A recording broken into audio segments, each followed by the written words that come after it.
When I read about people who come from worse positions than me and have built 100x bigger empires than me, I'm just in awe. Like pure surprise. This guy got rejected from 30 jobs, including KFC. He even failed his college entrance exam twice, not once, twice. And at this time, anyone would quit. But this person led out to make Alibaba and become one of the richest person in the world. So what did he know or what did he do that others were not able to do?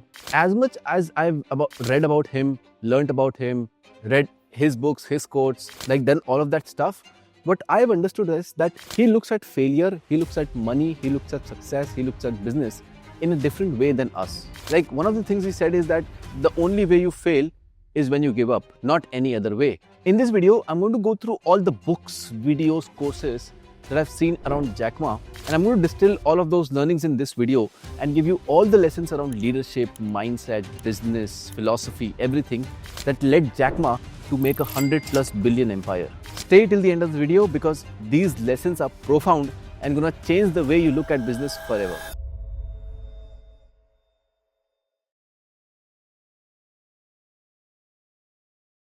Point number one is that you don't need to learn from other people's success, but rather what you can learn from other people's failure. Because what I understood is that Jack Ma was saying that success can be attributed to a lot of factors that are different, and it can be luck, it can be timing, it can be other things, but mistakes have common patterns. That's why he said that you should learn from other people's mistake, not other people's success so much, and those mistakes have common patterns. See these patterns and don't repeat those mistakes. He also said that there are literally thousands of ways to become successful, but there are 12 to 15 common patterns that would make you a failure. So the odds is not to understand the 1,000 ways of success, but the odds are better when you can understand that 12-15 reasons you will fail. And if you can understand those and never accomplish those or never reach near to those, then you'll automatically become successful.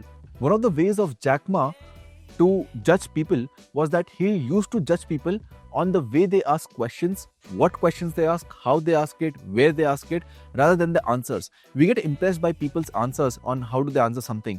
But Jack Ma said that he judges people on basis of the question, like what quality of question they are asking, how good is that question, is that question making sense, is that question creating value? So the better way to judge people is not by the answers that they give, but the questions that they ask, because that tells how much deep thinking is involved before they open their mouth. According to Jack Ma, the biggest failure is when you quit, not when you're sustaining. He said that it's not about how much setbacks you have got, how much failures you have faced, how much mini fails you have achieved while trying to execute something. It's more about when do you quit, because the moment you quit, after that failure is for sure, because the moment you quit, you declare failure to everyone. But if you don't quit, if you just sustain the boat, keep on moving, go through the storm and then rave again, that's when you will achieve success, rather than just quitting because you felt the storm is too strong to take you down. Because you went down because of the storm, you have actually achieved failure, which is not a great sense. The idea is to never quit, because then you'll never fail. One of the quotes of Jack Ma is that today is bad, tomorrow is going to be worse, but day after that is going to be a beautiful morning. But most people will quit tomorrow. And that's such a wonderful line presented in a very simple way, which is, see, today is hard and you know it, I know it, today is hard, right? Tomorrow is going to be even worse. That's the first thing you accept, because if you accept, it becomes easier for you to deal with that. And then after that would be a real good morning. That is going to be a beautiful day. But that will only come when you don't quit, and most will quit tomorrow, and most will quit on that particular moment, due to which they never see the good morning. He also says that he laughs at rejections is because he wants the rejection not to be vague, but to be very direct and tell him that he's not good at it. Because he says that if someone tells me that I'm not good at something, I just put all my energy and channel all my energy into getting my next project really right and getting it in a way that I would become good at it, right? So he laughs at rejection while other people feel demotivated or feel underconfident after getting rejections. The idea is to laugh at them and just simply say, they're not rejecting me, they're rejecting the skill set that I have, which is fine. Because when you're new to something, you will suck at it and it's completely fine. But the idea is that you keep on improving yourself so that the rejection rate goes low, and after some time you'll see yourself as a master in that. What I have seen as a common pattern is that entrepreneurs who are generally successful are optimistic by nature. That means they see positive in each thing. That's what I've seen as a pattern between all my common friends, which is fine. But Jack Ma said that all the optimistic entrepreneurs should get a reality check here and there soon enough so that they understand that it's not always so optimistic out there, and they would learn from other people's failures because they would remind themselves of stories of what has happened wrong, which will give them a realistic approach of going towards life and dealing with companies. What you need to understand for yourself is being optimistic is great. It's really wonderful, but you need to give reality checks to yourself on what can go wrong, and that's why study people who have failed in something and just see the common pattern in that so that you don't repeat for yourself. Every failure you are learning is an arsenal in your toolbox because that helps you understand what not to do in your business. Now, there's this one philosophy common between Jack Ma and Charlie Munger, which is the inversion philosophy. That means don't look for what will make you successful, rather look for what will fail you. Because if you look at that and you just make sure that those things will not happen no matter what will happen, you will automatically become successful because you've eliminated all the failure chances. So the idea is to use inversion principle everywhere, and whenever you're asking a yes question, turn that into a no question. Whenever you're asking a success question, turn that into a failure question, which will give you a reality check and make you understand are you going in the right path or not. So Charlie Munger also explains this principle, the inversion principle, very wonderfully, which is don't look for which are the best stocks to pick, look for which are the worst stocks to pick, and you'll automatically land up on the best ones, right? And that's how you beat the market by a great extent as per Charlie Munger. The idea is that whenever you're asking yourself a question, just ask the inverse of that as well so that you get perspective on both the sides.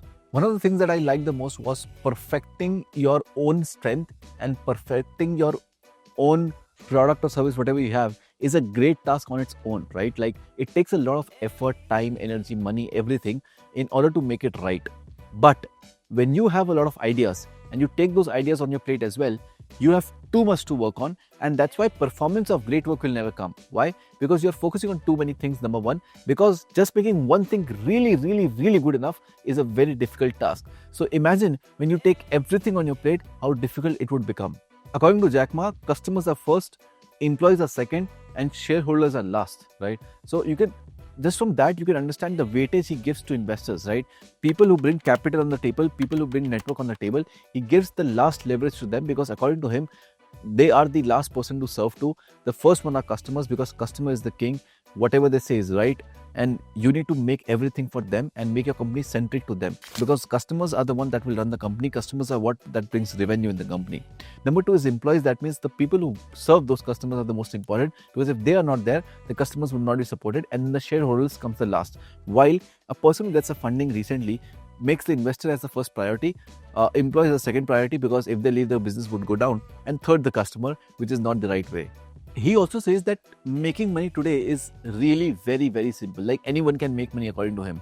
But he says that making money sustainably, providing value to the world, and then making a world a better place because of the money you are making is a real challenge. And that a lot of people cannot do. Which brings me to the next quote that he says, which is when you have $1 million, you are a rich man. When you have $10 million, you are in trouble.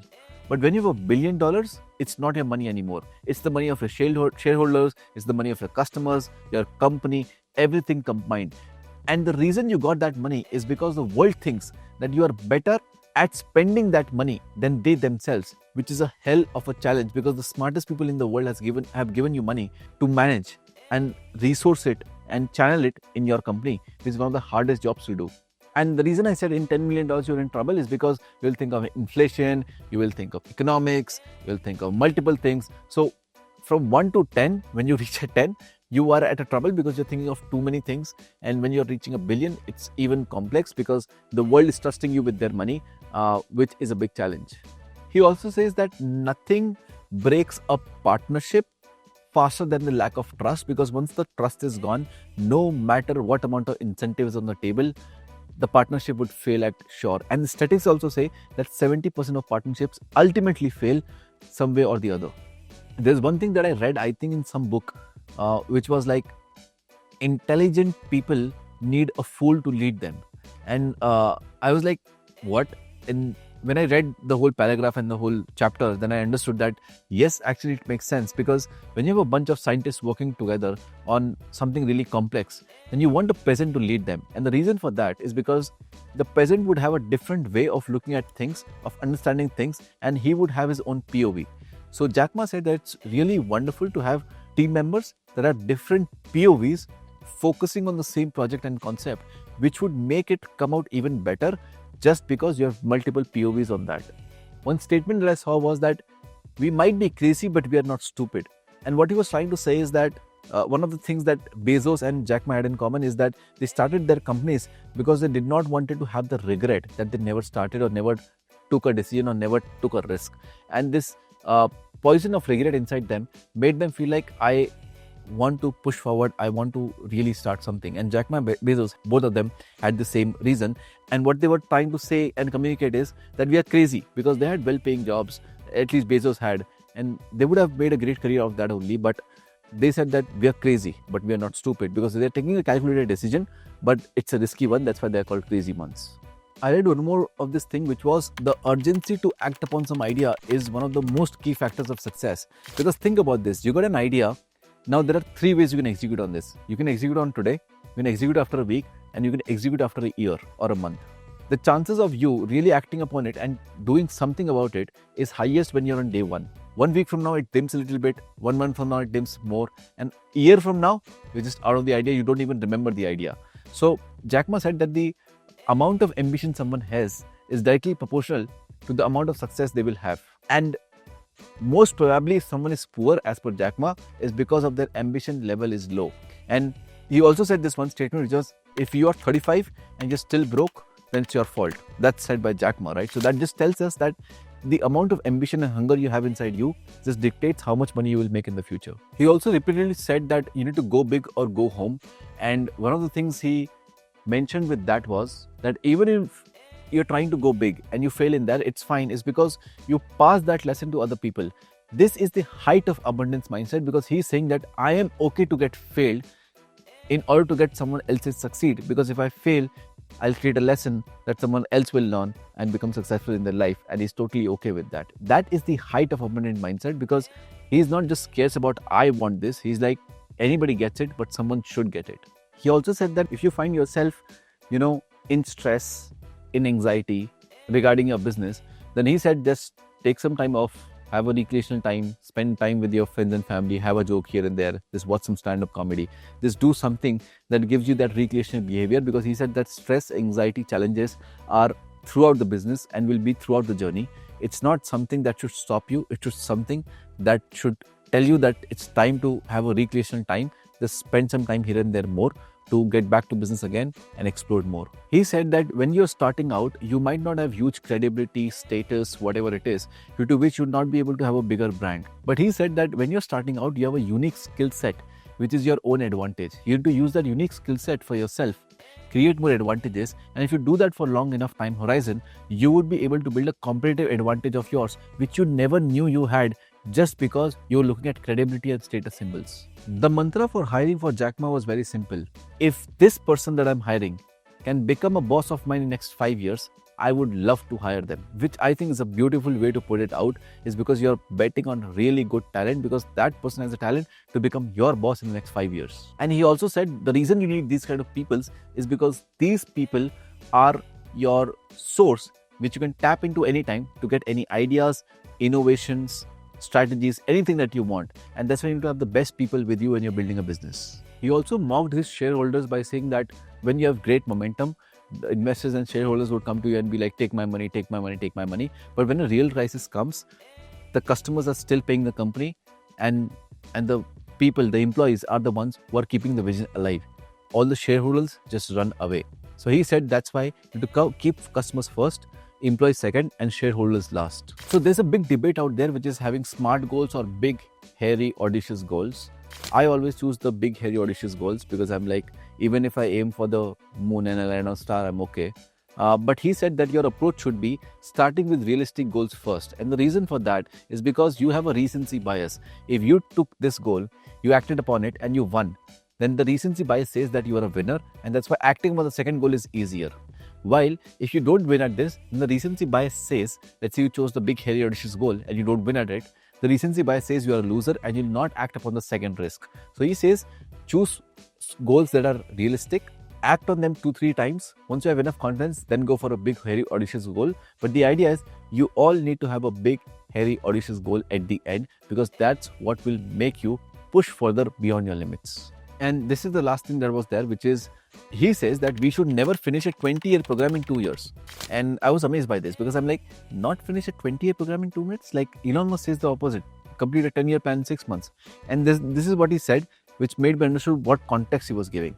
So Jack Ma and Henry Wadsworth once recited a poem which was 100 years ago.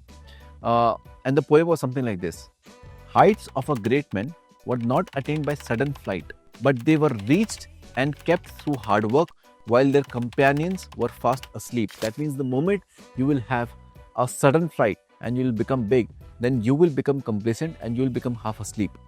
And you will not act that fast. But people who have done the hard work, people who have put the grit in order to reach that same position, will continue to hold it, is because they have put that much effort in having that position. And that's why they would have it longer while others would be asleep. And these all profound lessons, when put together, can just become a good business, I would say, principles to use every single time when you're trying to make a decision in your business or trying to achieve new heights in your business.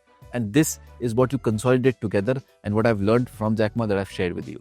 So I hope you like this video and you can have these profound lessons from Jack Ma applied into your business very soon. Let me know in the comments which one are you going to apply in your business very, very soon. And also share this video with a friend of yours who can get value from this video. And lastly, subscribe to the channel. It takes a lot of effort to bring videos like this to you. And I see 50% of you who are following this channel are not subscribed yet. So click on the subscribe button and I'll see you in the next one.